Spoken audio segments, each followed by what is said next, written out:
1997, the supposed site where Craig Button crashed into the side of the mountain, they said that they noticed a couple pieces of paper. Well, I mean, if you're 4 or 5 or 6 or 7,000 feet up and the plane crashed, 20 days before that? Are you trying to tell me that a couple pieces of paper survived a crash of an aircraft into the side of a mountain and then survived 20 days on the top of a 6 or 7,000 foot peak? I mean, I'd like to know what kind of paper that is. I'm going to write my book report on that because it's not going anywhere. The captain, as I said before, Chuck Mitchell, when he first looked at the debris, said it didn't look like an A-10 at first.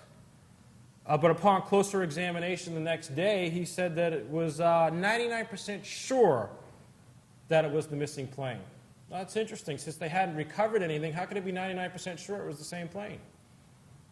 I don't know. Maybe someone told him to say that. On April 26, 1997, the spokesman running said that a positive identification of the body parts could not be made until the DNA analysis was confirmed, and they expected that in 2 or 3 days. Does anyone have a medical background here? Can you do DNA testing and analysis and comparison in 2 or 3 days? How long did it take for OJ to get his DNA analysis done? How long has it taken Anna Nicole Smith's baby DNA analysis to be done?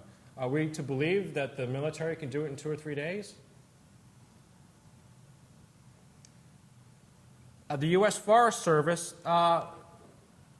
said that they were going to keep all the hikers off the mountain. They warned them against going up there.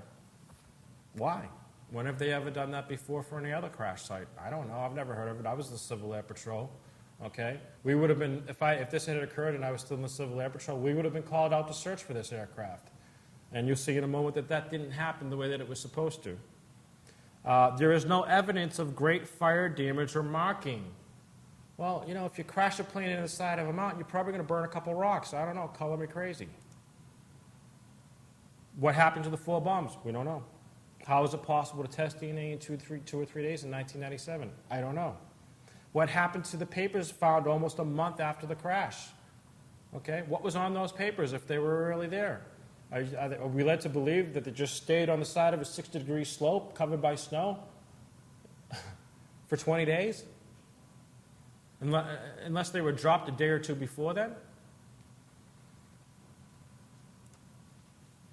What was the infrared event that was captured by the military satellites but never showed up on any of the 40 seismographic instruments that were in and around that area?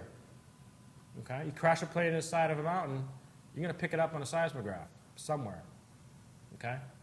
Or a bomb drop. Okay? You're going to pick that up. An anonymous email that was sent on April 5th, 1997, just 3 days after he left, allegedly committed suicide, gets into some of the things that I've been talking about here. It's odd that there are military flight paths that more or less circle most of Arizona to simulate long missions. The weather was bad, but search and rescue units were launched. However, based on listening to the search and rescue units on the scanner, the way they were behaving was differently than they would normally do, with far fewer units and much less civilian participation than normal. Search and rescue has continued since Wednesday, but the weather has remained pretty bad. It came out on Friday that the A-10 had 4 500-pound bombs on board. So certainly there was more than one person speculating about what might have actually happened. On Saturday it was released, and this is the government's report, that a 10 or 11-year-old kid in Arizona who was an aircraft fanatic heard a plane fly overhead on noon on Wednesday and positively ID'd as an A-10 due to the unmistakable twin rear engines. The military then went back and checked its radar tapes and found an unidentified radar track that matched the child's observation.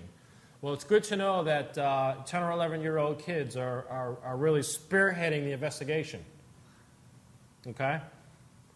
Ordinarily, search and rescue teams would find military aircraft that crashed in parts within a few hours. Okay? There have been very few cases of any aircraft that have gone down in the continental United States that were not located within, if not a few hours, then certainly within a few days of their crash. I don't care where they crashed, okay? Not 20 days later, not when they had the radar tapes, okay, of where it went. None of this makes any sense.